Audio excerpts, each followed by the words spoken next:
They won because the fucking Black field goal Magic. kicker. They won because of Black Magic. That's why They won because the field goal kicker got a kick blocked. And at the 17-yard line. And the Chiefs played like shit the whole fucking game. I've turned a couple times. I'm like, all right, look, man. All right.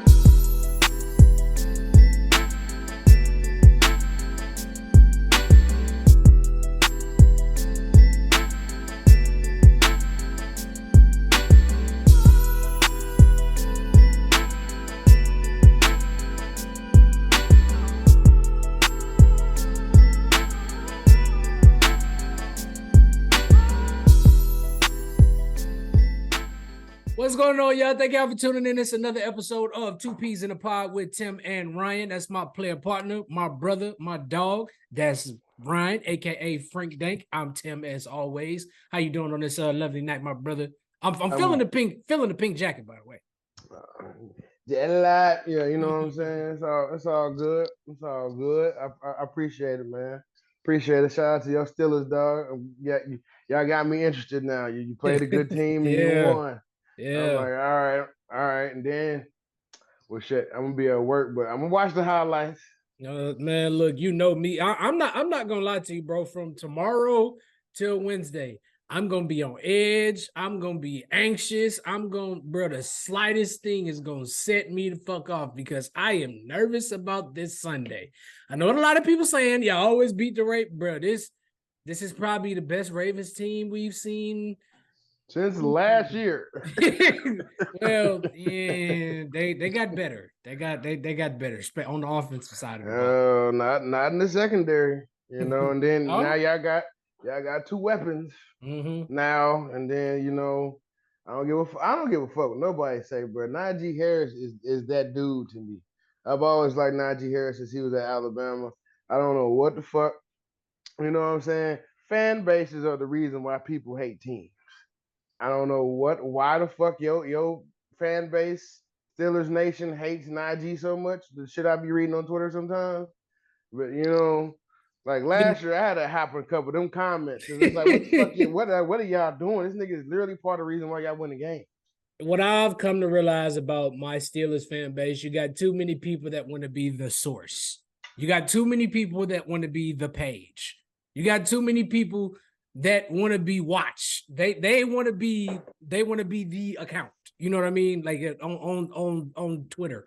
They want to be. You know what I'm saying? They go back and listen. But no, that's what they want. That's what I've come to realize with Twitter. And it's that way with a lot of fan bases. A lot of people on Twitter, a lot of fans of certain teams. Half time, I don't even think they're fans of the team, but they really just want to be. They want to be the page that everybody watches. That's what they want. I agree. It's just that way with social media in general. It's too many people that want to be fucking right about something.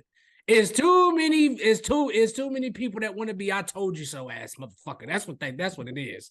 That's what it is. And I don't even argue with people on Twitter no more unless it's something that's blatantly fucking ignorant. Other than that, I just shut the fuck up. I mean, I'm here for the memes and the instant. Yeah, it fucks me up because the game will be over for like 3 minutes and then they already got memes and shit.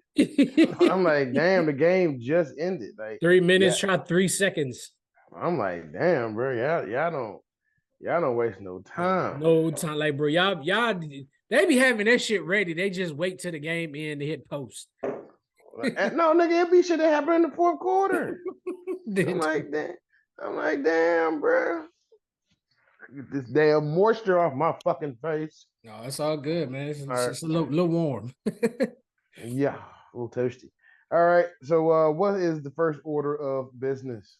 Well, the first topic is we got to discuss good old number 3 Georgia, who drops to number 11 this week after they lose to what was number 13 ranked Ole Miss, and Ole Miss jumps up to number 10.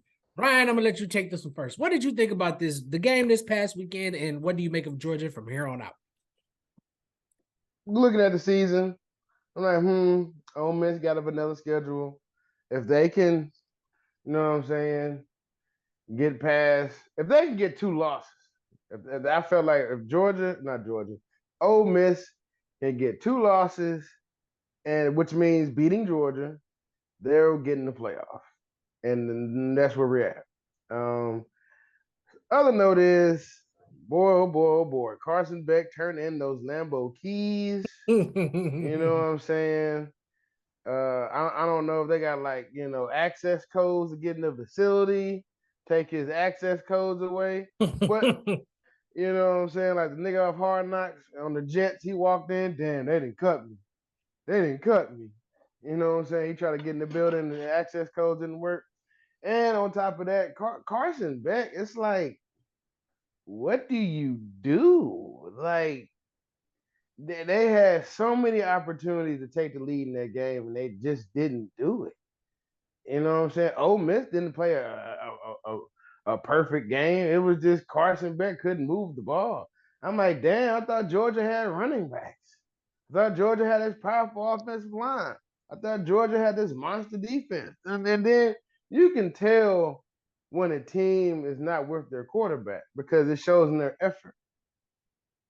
It shows in their effort. And Carson Beck gets the loss. I mean, hell, he was the reason why they lost against Tennessee. Yeah. I mean, not Tennessee. They played Tennessee this weekend, but he's the reason. Yeah, they played Tennessee this weekend. No. I mean, like, I'm thinking the Ole Miss. The Ole Miss was Tennessee. Anyway, I don't even understand how Georgia can recruit all these players, but you can't find a quarterback. You can't revamp the offense. You can't do anything at QB. But Kirby won those 2 national championships, kind of, soothes the wound. So whatever. Georgia's in the same position as Alabama and Ole Miss and was LSU. You can't lose. No more. Nope. No more losing. So we'll have to see. Piggybacking off what you said, this is, I think, the issue with Carson Beck is kind of the issue that was had. You all right, bro? The issue with Carson Beck, I believe, is the same issue that's been with all the Georgia quarterbacks. It's just Carson Beck is not named Matt Stafford. Well, yeah. Well, Matt Stafford was just a flat out gunslinger. Like we talked about this in the previous episode when you got game managers and you got game changers, and then Matt Stafford is a completely different fucking category. He's just a flat out gunslinger. But I think it's been the issue with all Georgia quarterbacks. It's just Georgia's been able to disguise a lot of it because they've always had a top rushing attack. Their rushing attack is not it this year, bro. I think their rushing attack is like 99. Which is crazy because Georgia's always in top 10. That's usually the formula to Georgia. We're going to run this ball. Our defense going to fuck you up. Then some play action passes down the field, and then it's over. We have not seen that. Like, keep this in mind, brother. Remember they talked about how Carson Beck was a Heisman candidate? Didn't Stetson Bennett finish like top 3, top 4, top 5 in Heisman voting like 2 years ago? Hell no. If I could remember, he was in the Heisman race. He probably finished 4th. But that just goes to show that right there should goes to show you. It should tell you everything you need to know about Georgia quarterbacks. Because they run, it's just like with Michigan. Because they run the fucking ball so well, the inefficiencies and the flaws at quarterbacks are hidden.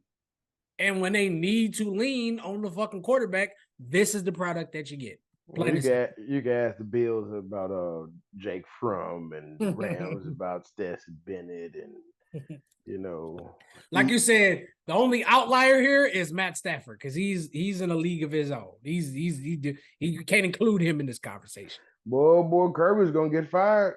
Kirby's gonna get fired. That boy, if you know what I'm saying, they ain't win that national championship. All that shit Justin Fields is doing at Ohio State.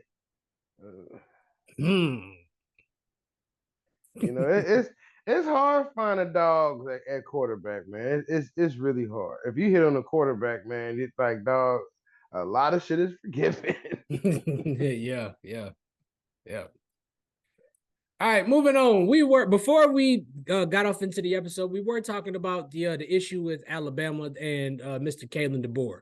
Ron, would you want to touch back on that topic? I mean, what's with Kellen DeBoer teams, man? Like they are great offensively, and then they defense. They don't really put you out of games, but if your offense ain't offensing, they don't keep you in games either. But I mean, you wouldn't be able to tell that Saturday night against LSU in Death Valley. Yeah. In Death Valley. You don't do that. You don't go to Baton Rouge and do that. It just don't happen. Put a boot. I mean, what was it, 35-6? I believe so. And then that motherfucker threw the new smart threw a pick in the end zone. They're getting ready to score. He threw that motherfucker right to the linebacker. Here, bro, I don't want to be here, man. I mean, like when he came back, I was like, wow, everybody was like, I ain't going to fucking LSU. Fuck that shit. Well, you know this, bro. This is a common theme with LSU. They get a quarterback. They get a quarterback has an unbelievable year, and then they go through 2-3 years of just turmoil. They can't find a quarterback to save their life. I mean, it was just Jaden Daniels. I mean, the defenses they had a decent running game his year too, though. But then the defense would just leave the middle of the field open. He'd just be like, all right. and take the fuck off. Yeah. But with the Kellen DeBoer situation, bro, because this is what I wanted to say. Nobody, and I repeat, nobody wanted to take that Bama job. I don't think anybody wanted to take that out because those were some huge fucking shoes to fill. Kellen DeBoer just struck when it was hot. He was not the kid. Let's be honest here, bro. I don't think anybody, and I mean nobody, saw Kalen DeBoer taking that job. And because all the candidates that they originally wanted didn't want it, they probably came to him was just like, all right, we'll take you, and we'll take you. And that's probably the job that he was fucking gunning for. He was, and like now granted, maybe he was a hot coaching prospect because he had just come off 2 back-to-back years where his quarterback was, I think, in the Heisman race. He made the national championship, so they figured we can kind of pick up where we left off with Nick. Not the year before. I mean, this motherfucker has. I think it's something crazy. Like in the last 10 years or something, he's only lost like 9 or 10 games. Like the motherfucker's winner. That's why they got him. Washington's been in the college football playoff a couple times. I mean, that year they made it with like John Ross and all of them. You remember that? Kellen DeBoer wasn't there. I didn't know that wasn't. I didn't know he wasn't there. Kellen DeBoer he literally got the Washington job like 2 years ago. Like I think when Michael Penix transferred there. No, he had a job the year before Michael Penix transferred there. He was only there like 3-4 years. He wasn't at Washington long. I mean, and then rightfully so because Washington's not a hot recruiting bed. So whenever a Washington team is good, they've been coached well. You know what I'm saying? I would agree. They do now. Now I will give Washington this. They have always had some fucking talent on the defensive side of the ball coming out of Washington. I will give them that. Some offensive linemen here and there. Yeah. But I mean, Kellen DeBoer, if you go look at his track record, the dude's a winner. The guy's a flat out winner. Wherever he goes, he wins. Wherever he goes, he competes for championships. So you want that kind of pedigree to be on your football team, replacing a legend. You know what I'm saying? Like when Phil Jackson left the Lakers, did the Lakers continue the great legacy that we know the Lakers for? No. When Phil Jackson left the Bulls, the Bulls ain't never recovered. You know. I mean, they got close with Tibbs, but LeBron halted that shit real fast. And then him not being able to manage his fucking players, he runs all his players in the dirt. Yep. If I'm called Anthony Towns, I'm scared as fuck right now. Fucking terrified. But he that was his coach in Minnesota back in the day, so he's familiar with it, so he's cool with it, I guess. But the point I'm trying to make is when you have an all-time great coach or a really good coach, it's hard to replace that. Like when the Eagles fired Andy Reid. Eagles was in fucking limbo for a long time. Yeah, and then they lucked up with fucking Doug Peterson. Yeah, and then having that monster defense, and then Carson. Look, man, say what you want about Carson Wentz, but before he fucked his knee up, He he was was rolling. balling. Yes, he was balling, and then I don't understand why he kept just diving and diving and diving. Never understood how to slide. When Patrick Mahomes fucked his ankle up again, I was holding my breath. Oh God, they put Carson in. He about to throw a pick his first pass. We gonna get to that a little later, but we do got to touch on another head coaching situation. Is Brent Venables on the hot seat this year? I'm gonna let you take this one first because you can answer this a lot better than I can. Look, man, playing in I guess you could say an inferior conference, even though the Big 12 at once upon a time, was the premier conference in college football. Oklahoma, if you're an Oklahoma fan, you're just not used to seeing your team struggling to get to 6 games. You're used to your team getting the 6 wins. You're used to your team getting 6 wins in 6 weeks. You know what I'm saying? Like, yeah, this is true. That's just what you're used to. Whether it's ugly or not. Whether it's ugly or not. You're not used to. Well, let me rephrase this. You're not used to your offense struggling to move the ball. Now, we are used in the Bob Stoops days, trick plays, fake field goals, fake punts, and all that shit. Shooter magic, which I hate that shit.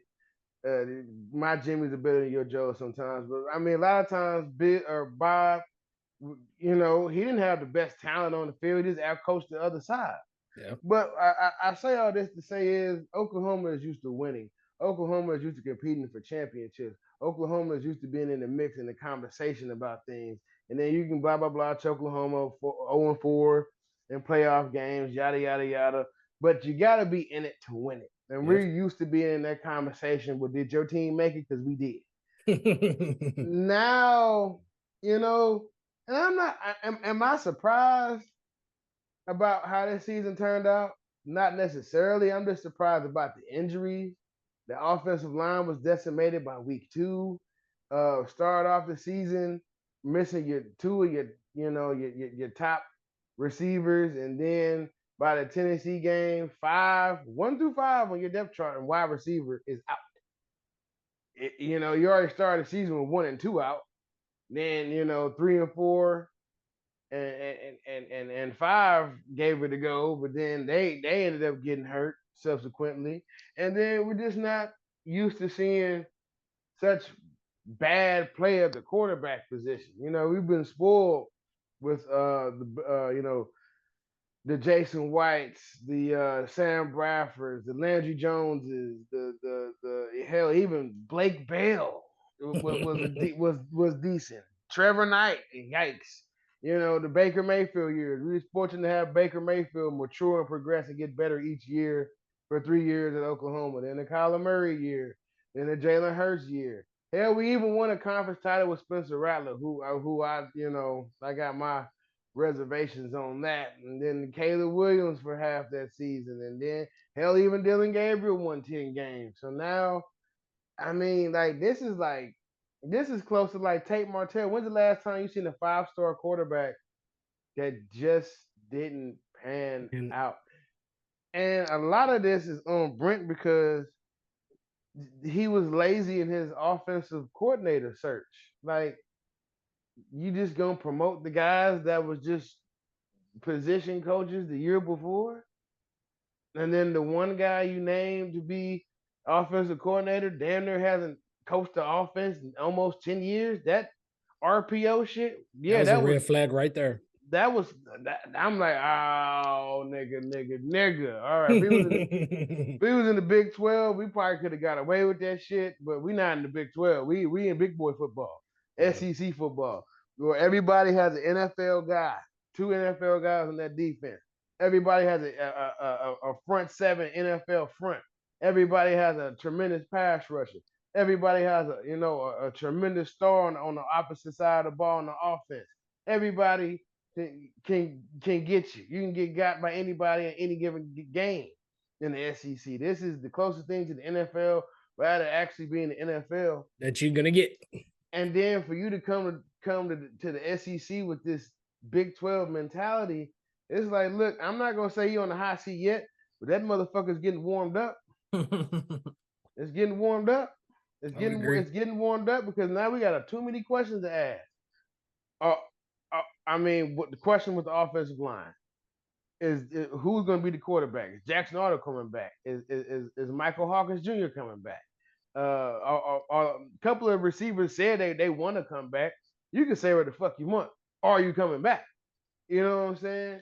Who's going to be the offensive coordinator? Because clearly, Joe John Finley is not the guy to replace Seth Luttrell. So what are we doing? What is going on? Like, you know what I'm saying? We need to get militant. And with this NIL shit is not in our favor right now because Oklahoma, you know, this time last year, if you were a recruit, I can go to Oklahoma and swag on these niggas. Oklahoma ain't the sexy pick right now. You gotta like Oklahoma, or you gotta like the culture. You gotta believe that you can do something at Oklahoma. Because if you play well at Oklahoma, you're going to the NFL. You're going. So you got to clean this shit up, Brent. I believe in you, man. You won 3 national championships being an awesome recruiter and a great coach. But maybe you just a coordinator. Maybe not a head coach. I haven't, I mean, this is his 3rd year at Oklahoma? I haven't seen one game where he's made second half adjustments to, you know, attack weaknesses in the defense or to try something different to catch the defense off guard. I just haven't seen it. And that's very alarming to me. I say give him another year. I mean, look at this. When you look at the first year was a bridge year. He took over a team, pretty much lost all their recruits. So he was just dealing with the fucking scavengers. And then what? Dylan Gabriel gets hurt. He's out for 2-3 weeks. We managed to go 6-7. We did win a bowl game that year. The second year, Dylan, did we get a? We didn't. No. I thought we didn't. We beat Pitt. No, we got to the Cheez-It Bowl, and then I mean, we played that Florida State team. We played them tough, and I think Florida State was like 9-3. We were 6-6. Yeah, you're right. We were 6-6, and then we lost that game like the last 5 minutes of the game. You're right. And then because Jackson Arnold is the guy, we're gonna send Dylan Gabriel off. Now look at this motherfucker. I mean, like his numbers, they're decent. They're decent. You know what I'm saying? They're not gaudy, but they're not fucked off. You know what I'm saying? He's very efficient with the football. He's second all time in FBS passing yards and touchdowns. I mean, he the guy's a baller, bro. The guy's a baller. And you gotta look at guys like Baker Mayfield, like Bo Nix, like Kyler Murray, like Drew Brees. He'll get a chance at the NFL. I just don't know if that left-handed quarterback shit is where it's at. Maybe not now, but going back to OU, I mean, first year, like I said, he dealt with all this. He dealt with all the scavengers. Lincoln Riley left, everybody left with him. So he got the leftovers, and he wasn't terrible. It got up to a good start, and then it just went very quickly. That second year, second year. Had fucking Jeff Levy not fucked us in that Oklahoma, what was it, the Oklahoma State game or the Kansas game or one of those games. Both of those games, we are in the college football playoff, and I stand on that. Had he not fucked us, we are in the college football playoff. But I'll be 100 with you, 0-5. Like if you look at those teams that made the playoff last year, Washington, Texas, Alabama, Michigan.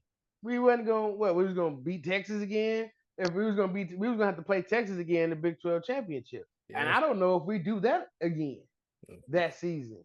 You know what I'm saying? So like everybody, the reason why people hate Oklahoma is because of their fans.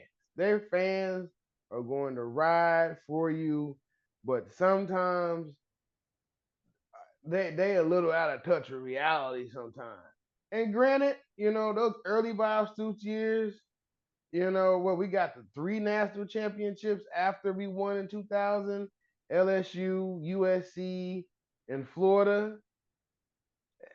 We got screwed in that LSU one. That USC one, well, and Then that Florida one, I think after that hit when he knocked out Joaquin Iglesias, that was it. That just took the fight out the team. Like I felt like, but this team is a blue blood. This team is historically great, and it just sucks that the level of prestige that this team has is not being shown. It's not being seen, and you really can't respect the product that's on the field right now. I mean, this year, I'm not gonna say we're not gonna pay attention to this year, but it's like half of the fucking offense was hurt. Like you said, our offensive line got decimated by week 2. And then we missed our entire fucking wide receiver core for what, like 3 to 4 games of the damn season. No, nigga, no. What is it? Well, what are we 5-5? Let's go 8, 9. We haven't played a whole game where everybody was healthy. So, and then we saying all this, that, and the third. And the defense, if you look at the defense, it's a top 30 defense. Yeah. It's a top 10 defense in some category. And damn. Collapse at the end of the game. Can we? Because they tired. They on the field too much. Oh, I agree. And we have nothing to compliment the defense. And that is so frustrating because there's been so many years where it's like 55 to 65 because the defense can't stop shit, can't tackle shit. And Kyler Murray and fucking Jalen Hurts have to be the offense. Man, bro, Kyler literally had to score pretty much every time. If he didn't, we was gonna lose. If he didn't score, we was gonna lose. Do you know how hard it is? And to be honest, I hate to say it, but the only reason why Tua Tagovailoa or why Kyler won the Heisman is because Tua got hurt in the SEC championship game. That Heisman was his. Yeah, that Heisman was signed, sealed, and delivered. But championship game, Tua gets hurt. You know what I'm saying? The guy who can't pass, Jalen Hurts, comes in, saves the day. They beat Georgia again. And, you know, they go into the playoffs. And then if we had a defense, we beat Alabama. If we had the defense we have now, then we beat Alabama. But that's living in the past. Right now, fact of the matter is, Oklahoma is cheeks. Oklahoma is right now, yeah. Booty. And I'm glad you agree with me because I was gonna say, bro, I don't at this point. I've seen enough. Jackson ain't it. Oh no, Jackson. He's not it. He's not it. If I'm Brent, I'm calling him in the off. Hey, where you want to go? I'll put in the call. I'm putting the call for you right now. Nah.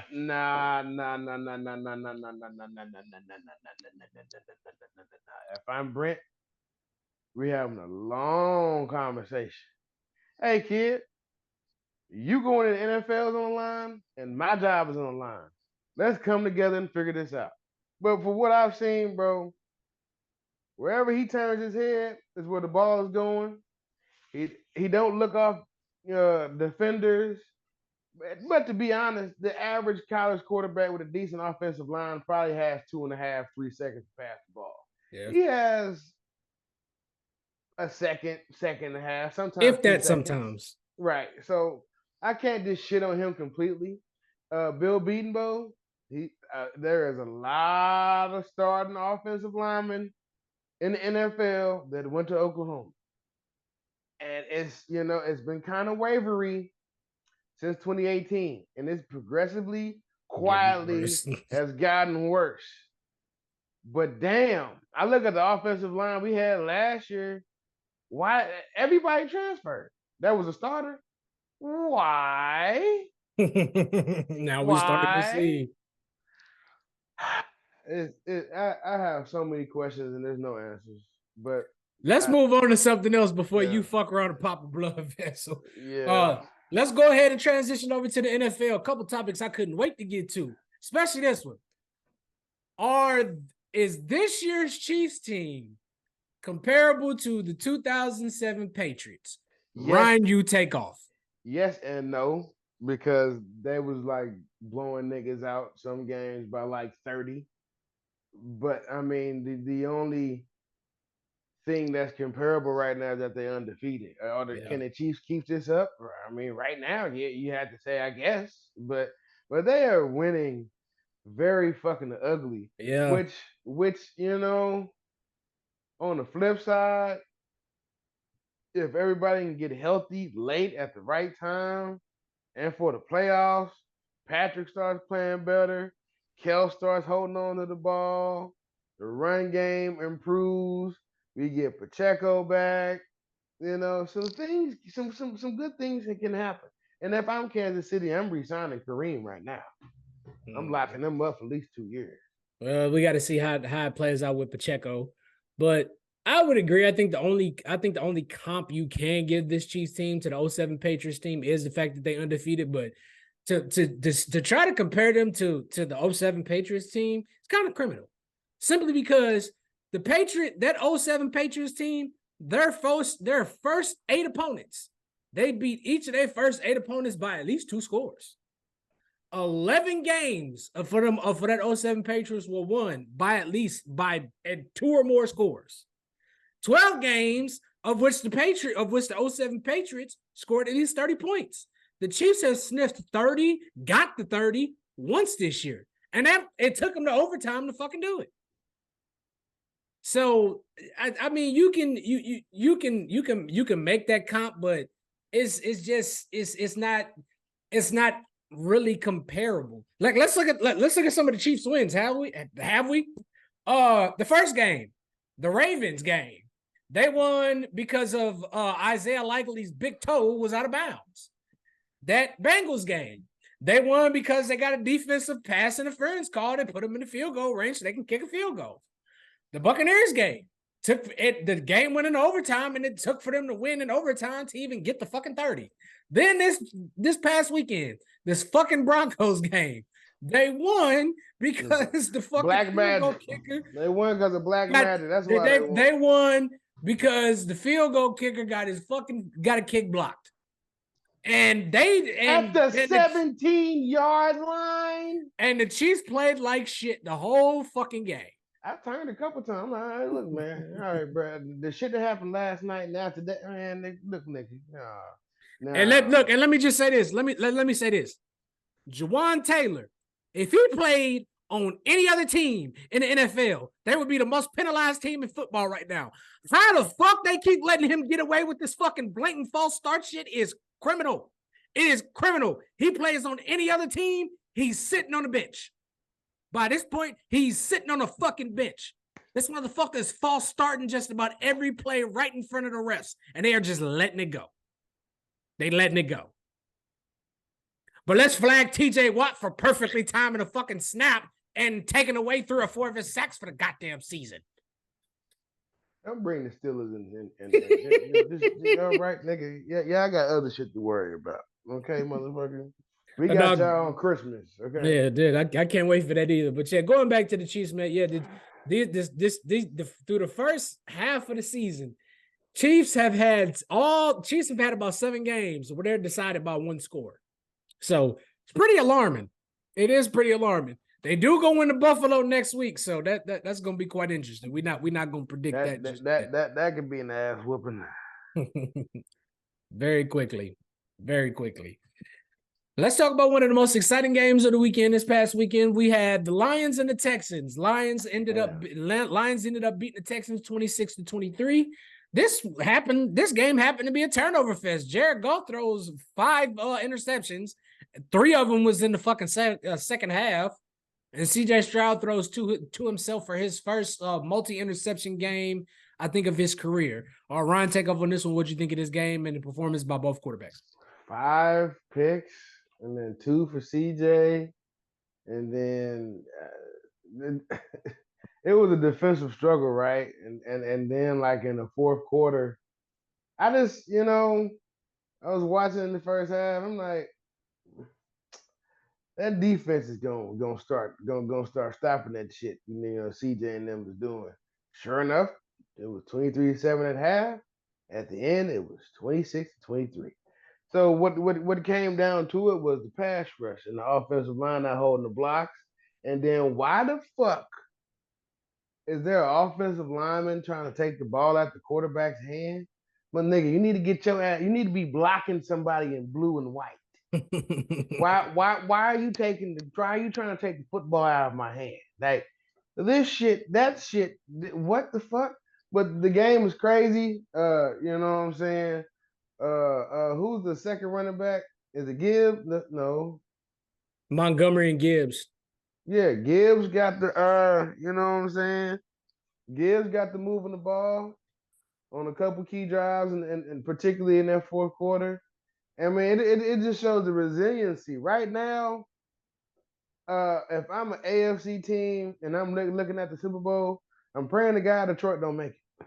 Because I really don't feel like anybody's going to beat that team if they can get to the Super Bowl. Fair day. I would agree with you. I think in this game, what it ultimately came down to was the Texans couldn't run the ball. I mean, they only had 56 passing yards. And them, them not scoring in the second half at all, that tells me that right there tells me that even they couldn't maintain the lead simply because they couldn't run the ball. I mean, Joe Mixon, he was very effective in the pass game, but the running game, it was kind of it was working somewhat early on, but in the second half, I think they let him get across the 50 twice. If I'm not mistaken, I think they let him in one of those times. But they couldn't do nothing with it. And one of those times it was a missed field goal. Not to mention the Lions were 7-12 on third down. And anytime you have that type of efficiency on third down, you're either going to be in the game or you're going to win the game. Because the game is won in those kind of moments. And money down. I don't know if it's I don't know if it's just me that notices this. I have never seen I haven't seen Jared Goff throw this many deep passes since that second year he was in LA. When the Rams went like 11-5. Bro, he got Jameson. He got Amon St. Brown. He Laporta. He got weapons, bro. Yeah. You know what I'm saying? Like when Patrick Mahomes got weapons, he's slinging that thing. He saw Xavier Worthy down the field and just chunked that bitch because he was just so surprised that he got open.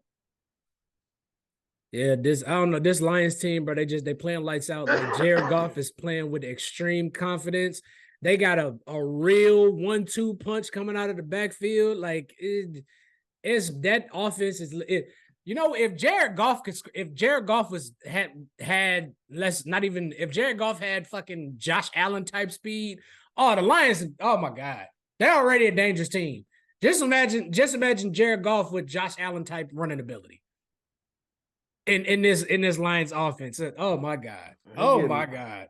He getting broke the fuck up. he getting broke the fuck up because Jared Allen is a man amongst boys. You know what I'm saying? Josh Allen. You know what I meant. Yeah, I got you. You know, but Jared Goff running slide, son. You'd be like Tua.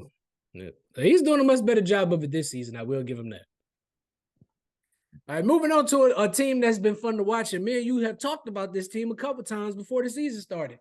Let's talk about the Arizona Cardinals, who are sitting pretty at the top of the NFC West right now, man. After a 31-6 victory this past weekend against the Jets, they are 6-4, sitting at the top of the NFC West right now. 4 straight wins. They're 6th in rushing. Now they're on a bye week. I got to give it to Kyler, man. Kyler's playing his ass off. He's playing free.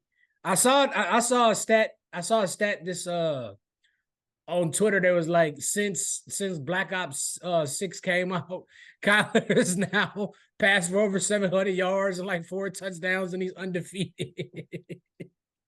Hey man, you know what I'm saying? Like, okay, damn, I'm already in the preseason. All right, they spanked. Man, they got spanked by the Commanders. Really, since that Packers loss, this has been a different football team. Yeah, you know what I'm saying? Like the team just came alive, and Jets are bad. Like Jets are really bad. You know what I'm saying? This is like when they whipped the shit out of the Rams that 41-10 game. Yeah, it kind of had those vibes. You know what I'm saying? So this is the second time in the season where they've given motherfuckers the what for and how now. And it's when I look at this team, they are building. They're getting better week by week. They're starting to gel. You can tell that this team really likes playing with one another. Mm-hmm. You can tell they respect Kyler as a leader. You can tell Kyler is leading by example. And we you know what I'm saying? We're talking about a guy who's never lost a game in high school. Like he got to start in varsity his sophomore year, one state, and then like his first loss playing football came in the state of Texas, OU Texas. You know what I'm saying? Like, and he barely lost that game. Right, he barely lost if he had a defense. You know what I'm saying? So he's an ultimate competitor. He hates losing. You know what I'm saying? He hears the shit that's being said about him. I mean, you know what I'm saying? But he goes about it differently, man. He's a dog. You know what I'm saying?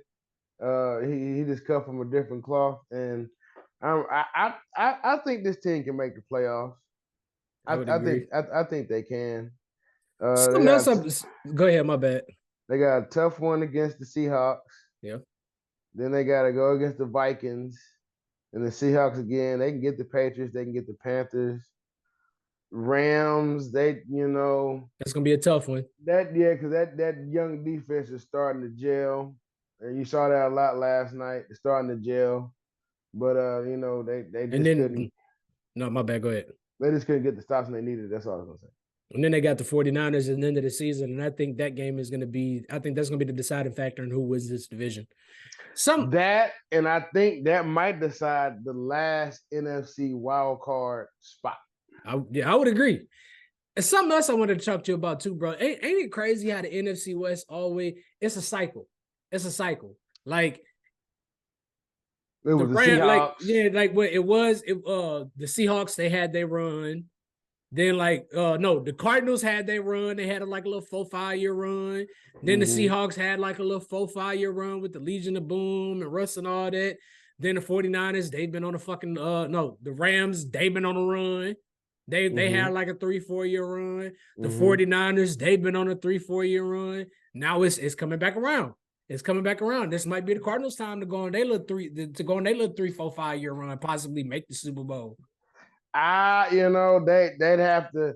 They gotta start hitting more so than they have in the past years in the draft. They hit with Marvin Harrison Jr. Sometimes some drafts, some players, some situations, it's a fucking no-brainer. Now, unless you're the Jets or the Bears. Anyway, they gotta start hitting in the draft. Maybe get one more. Maybe like an Amari Cooper type to kind of just, keep the pressure off of Marvin Harrison. Because they become really tight end reliant. But McBride is fucking balling. Yes, he is. He's fucking balling, man.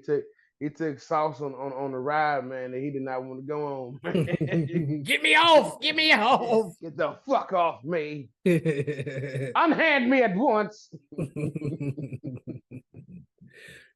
Moving on to my team. And I couldn't wait to talk about my team. We got to talk about the Steelers sitting at 7-2 right now after their big 28-27 win over the Commanders. Let's be honest here. A lot of y'all really didn't see the Steelers having this record at this point in the season, especially with the quarterback carousel and what Shannon Sharp always say: if you got two quarterbacks, you have none. And Justin, he held the fort down until Russ got back healthy. We didn't know how that was gonna look. And 5 games, he won 3. Yeah, we didn't know. Nobody knew what was gonna happen with the whole situation. Just don't get me wrong, Justin looked great. He did, but this offense is a completely different offense with Russ running things. And Russ is playing his ass off. Let's call a spade, bro. Y'all let a motherfucker that quit on his team convince y'all that Russ wasn't good no more. Let's be honest here. Y'all let Sean Payton, who quit on the Saints, who pretty much said, I can't do this shit because I don't have Drew Brees. Y'all let this man tell y'all that Russ ain't got it no more. Let's look back on it. before and Pete, I want Geno. Well, in Pete's defense, the last couple of years, Seahawks just was not good. But with the with the Broncos, let's look back on it. That first year, Russ was bad. Part of it was his fault. Part of it was, I think, a lot of it was fucking Nathaniel Hackett's fault. That second, the second season, the season when he was on the up and up before y'all said he crashed and burned. Let's not forget he had the Broncos in prime position for a fucking playoff spot, but because Sean Payton wanted to do things Sean Payton's way, they told him he needed to take a pay cut or they were going to cut him. And ever since then, he had y'all convinced that Russ don't have it no more. But Russ has been playing lights out. Bro, that throw to Mike Williams, dog, when they took the lead, name somebody that throw a prettier deep ball than Russ. Off his back foot, he just tossed that muff. It was perfect. Bro, it was perfect. I literally turned to the game. That was the third play. I'm like, yo, nigga, that's like him throwing the title locket. Like, bro, when he threw that pass, when he stepped back and he threw that pass, I literally went. Like I was getting ready to fucking lose it. And then when they put the camera on Mike Williams and I saw Mike Williams, I'm like, bro, please, just catch it. Just catch it. When he caught that muff, I jumped up, I clapped, I ran all through the motherfucker. Fuck James Daniels. No, man, Steelers offense is clicking at the right time, man. Defense, the defense got to don't get me wrong, defense is playing well, but we got to get it together. Please stop leaving the middle of the field open. I don't know how the fuck we got Patrick Queen, Minkah Fitzpatrick, Joey Porter Jr., Alex Highsmith, and Dante Jackson, and we just somehow keep leaving the middle of the fucking field open. We are going into the tough part of our schedule. We got the Ravens next. We got the Ravens this week, which I'm very stressed out about that game. We have the Browns. We got the Bengals. Then we got the Browns again, and in a 10-day span. In a 10-day fucking span, we got the Eagles, the Ravens, and the Chiefs. In a 10-day span. Injuries. Wow. We pissed somebody off. We pissed somebody off. See, these motherfuckers are 500 now. and then we do end the year with the Bengals. So I mean, the season starts now. But Ryan, you take off on this, man. What are you making of this Steelers team right now? Shit, man, nigga. Like, I mean, let's look at the success Russ had early in his career, right? Had a good defense, had a decent running game. You know what I'm saying? We're not asking you to play hero ball like they asked him the last couple of years of his career or his tenure there. Please save us. You know what I'm saying? To play the hero ball and shit like that. You know what I'm saying? Russ is, some of the shit he's doing is off play action. You know what I'm saying? He has a decent offensive line. He can make good decisions. The pressure isn't on him. You know what I'm saying? Because everybody think he booty cheeks. How does a quarterback that takes a team to the Super Bowl twice, something Aaron Rodgers never did, twice, how is he cheeks? I just don't understand that. He's not in a good situation. He wasn't in a good situation in Seattle. The team had turned on him. And then the shit he was doing at Denver got his own parking spot. I don't feel like practicing today. I think he was just in his fuck you Pete Carroll era. You know what I'm saying? I'm finna go to Denver and swag on you fuck niggas. And, it just didn't gel. Because, it's a situation where you look at the names on paper, oh, they should be all right. And then you see the product, what the fuck is this? Like when the Nets and Kevin Garnett and Paul Pierce went to Brooklyn and that shit, that it didn't work out. So now Russ is he's in a organization that develops talent, that understands, that has a system, that knows what they want to do, and now he's flourishing. Yeah. Granted, he's only played 3 games now? 2 games, 3 games? 3. Yeah, that's kind of fucked down. The real test, Sunday. Yeah, I would agree. So we shall see. Moving on to somebody that's really the quarterback that he's actually playing this Sunday. Is it possible Lamar Jackson can win back-to-back MVPs? MVP. Well, yeah, because he has the same amount of wins. I mean, he has the total amount of touchdowns he had for the whole year last year already now. Yeah. The rushing game is better. It's not all on him once again. Same parallel between him, with Russ and Lamar. You can't put everything on your quarterback and expect him to bail you out every time. That's insane. It's not going to work. It's not going to happen. You know what I'm saying? Which is why you gotta give Kansas City some credit. I mean, the cheating and the black magic and all the shit people gonna say, but when you win, you know what I'm saying, you're cheating. And when you're losing, you suck. There's no love. But Lamar is not that much pressure on Lamar. Lamar's probably having the most fun he's playing football probably since his Heisman year. Yeah, I would agree. Because when he won the first MVP, that was all Lamar. Yeah. He had to make that shit happen. You know what I'm saying? Whenever the running game would work, thank you. But if not, I'll just break it for 60 myself. But I mean, the defense, the front seven is playing pretty good. Secondary has some questions, but the offensive line's blocking great. You got fucking Derrick Henry. You know what I'm saying? That fake where they thought Derrick Henry was gonna go up the middle and then he took it and then scored. I mean, but that Bengals game. Every time those two teams play, it's just fucking magic. Yeah, it's must see TV every time they play. It's must see TV when the Ravens and Steelers play. It's must see TV. I'm gonna be pissed off and be at work, but it is what it is, man. Well, speaking of him, the Bengals and the Ravens, like, believe it or not, him and Burrow are actually neck and neck. But I think if it really came down to it, they're probably going to give it to Lamar.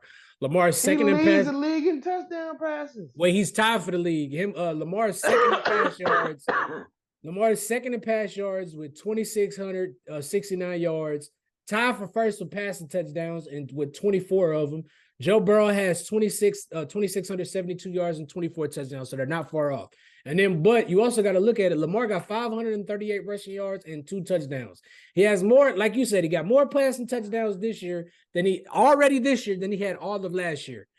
But if Lamar can pull off this back-to-back MVP thing, he's going to be in some very elite company. He's going to be with Aaron Rodgers, who won it in 2021 and 2022. He's going to be with Peyton Manning, who did it twice, actually. Won it in 03 and 04 and in 08 and 09. He's going to be with Joe Montana, who won it in 89 and 90. He's going to be with Jim Brown, who won it in 57 and 56. And he's going to be with Brett Favre, who we don't really like to talk about much on this podcast. Hey, nigga, Brett Favre, the football player, was a bad motherfucker. The football player was. Motherfucker. Brett Favre won 3 straight, actually, 1995, 1996, and 1998. So Lamar can pull this off. Like I said, he's going to be in elite company, man. The only thing he don't have that these other quarterbacks do is a Super Bowl ring. Hey, man. It is really set the fuck up this year.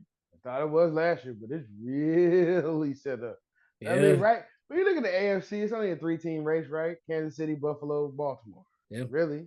I mean, somebody gonna merge at the end. Well, see, that's the thing, bro. It's always a 3-team race, but it'd be like that year when the Giants made the Super Bowl. Ain't nobody see the Giants get into the fucking Super Bowl. Ain't nobody see that shit. You talking about 07 and 2011. I mean, when 2011, Eli just did some shit I don't know I've ever seen. Like, he'll have a terrible fucking game, then in the fourth quarter, all right, and let me get my Brett Favre on.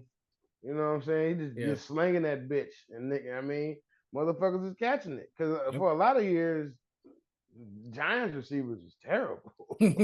I would agree. Moving on to the last topic before we get to our quick picks. Is it time for Aaron Rodgers to go ahead and hang it up, man?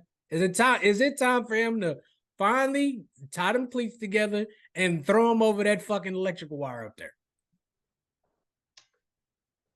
I mean, damn, bro. Like, every time I look at him in the Jets uniform, I'm like, damn, bro, you could have been on the 49ers straight. You balling, nigga. Well, I don't know about that because you know they wanted him. No. I know they wanted him, but we all know the 49ers and their injury history and they what the fuck be going on with their training staff over there sometimes. But yeah, proceed. Fam, if Kyle Shanahan can get to the Super Bowl with Jimmy Garoppolo, yeah, that's fair. Mr. Irrelevant Brock Purdy. What do you think he gonna do with Aaron Rodgers? Yeah, no, I agree. I was just making a joke. I agree with you. Only thing Aaron has to do is throw a 5-yard out to Christian McCaffrey or Debo or Kittle or Jennings. Nigga, like, why did you go to New York? Why, like, I'm better than Brett. Brett went 9-7 with the Jets. He won 9 games. He had to win the rest of his fucking games to do that. And that's not happening. Yes. I mean, he's 40. I'm a firm believer if put in the right situation. Like when Tom Brady went to Tampa, how that shit was set up for that first year. Yeah.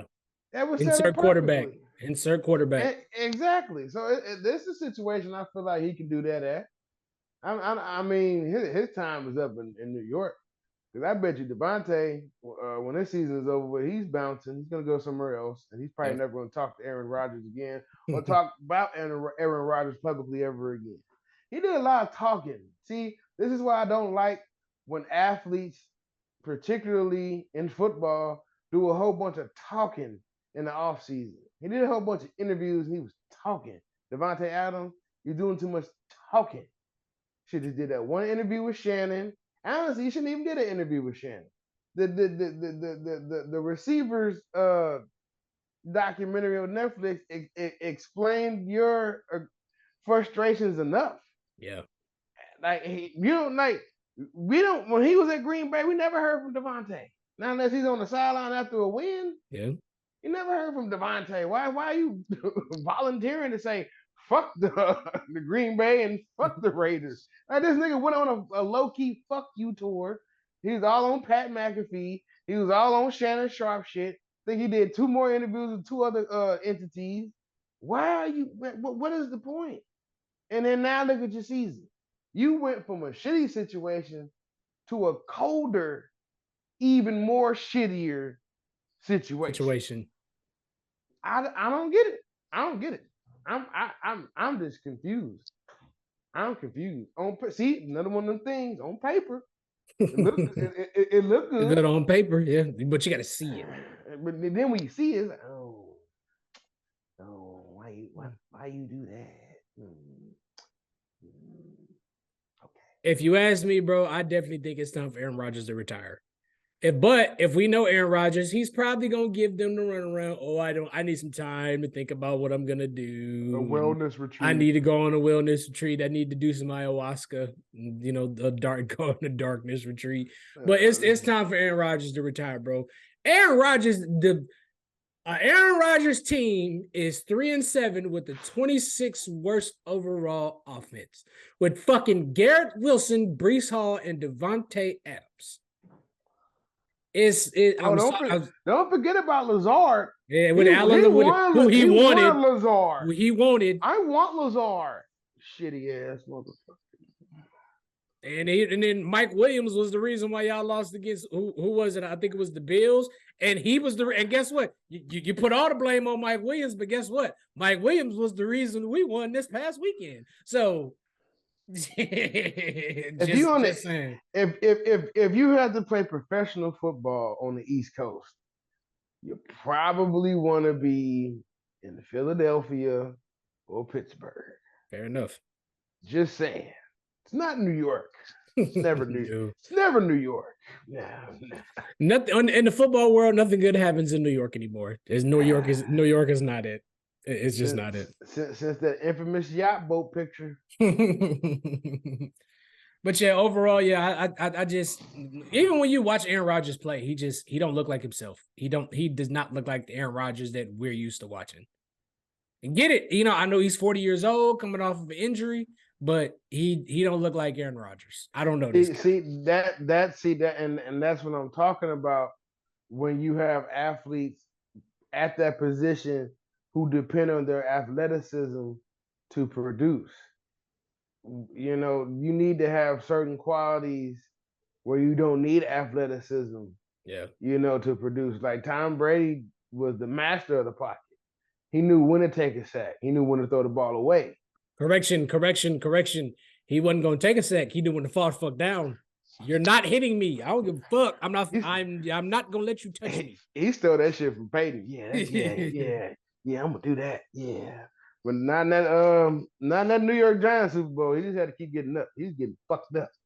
Yes, he was. All right, moving on to the last part of the show. We have our Week 10 picks. Also, shout out to Krishan, man. I saw you. So if you watch this, I saw you comment on the post, dog. If you gonna watch these picks, if you gonna use our picks, you know, for your bets, you know what I'm saying, break us off a little something. But we ain't always right, so we don't want to be to blame. But I thought about that motherfucking Miami game, and I thought about that fucking Patriots game. Yeah, because I normally, Chicago, no, nigga, no, don't trust Caleb. See, you gotta watch teams and their tendencies and who's injured. Well, betting is legal in Missouri come December 1st. So let's get together and let's start predicting some shit, Ryan. Shit, man, nigga. Yeah. All I gotta do is put in a $10. All we gotta do is put in a $10 parlay. I know. I want to do this shit from my couch, like the people in Illinois do. But correction, it's not Week 10. We have our Week 11 picks. Ryan, I'm gonna call out a game. You call out who you think will win, and I'm gonna call my winner back to you. Are you ready, my good sir? You ready, my dog? Let's fucking do it. All right. First up, the game of the weekend. We got the Ravens and Steelers. Ravens. I'm going with the Steelers just because we always beat them, and because obviously, you know, it's a tie. I want that. Packers and Bears. Packers, but I don't know what the fuck going on with Jordan Love. Packers for me as well. Rams and Patriots. Rams. They finally get them. Give me the Rams. Another good one. Another good one. Chiefs and Bills. Chiefs. I don't know, man. I might have to take the Bills in this one. That's fine. They are in Buffalo. Yeah, I know. I get it. I understand. I get the history. You can win the regular season. That's fine. Fair enough. Colts and Jets. Shit. Do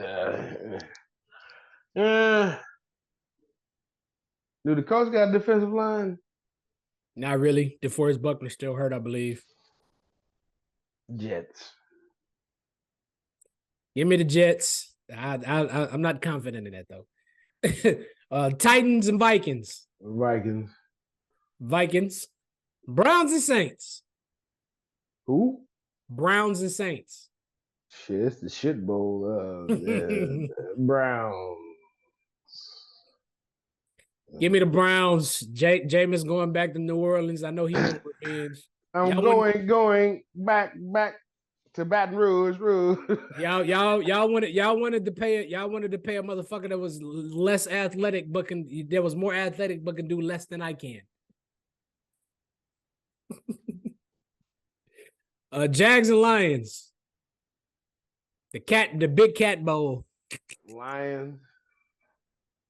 Lions for me as well, and I don't give a fuck who's quarterback of the Jags. Dolphins and Raiders. Shit, another shit bowl.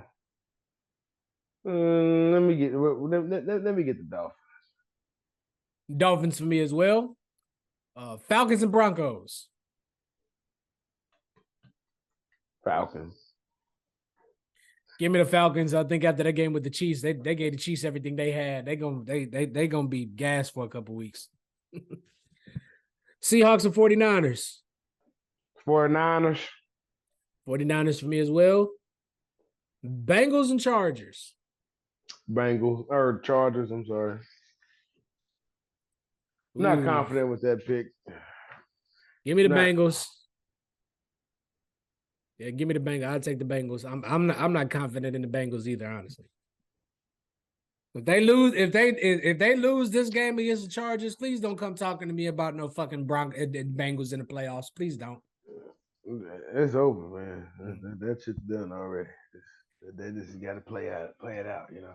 And last but not least, the battle for Texas. We got the Houston Texans and the Dallas Cowboys. Let me get H-Town. Let me get the Texans, and you could put fucking Matt Shaw back at quarterback. They beating the Cowboys. Yeah, that nigga like to throw picks though. Shit, man. All he had Adrian Foster, Andre Johnson, and who else? That's pretty much it. I think he had a decent tight end too. That's Jordan Reed or Jordan Akins or something like that. Yeah, man, nigga, we're Andre down there somewhere. Let it go. This for 5,000 yards twice in a row. Yeah. But anyway, man, that's gonna be it for this episode, man. If you tuned in, if you made it through this point in the episode, we appreciate your support. Please like, share, subscribe. Make sure y'all give us some constructive criticism as always. You know, if you on some bullshit, then we gotta take it somewhere else. But as always, man, y'all be safe. Drink responsibly, and Ryan, as always, I love you, my brother, and we'll be right back at this shit next week, man. Love you too, dog.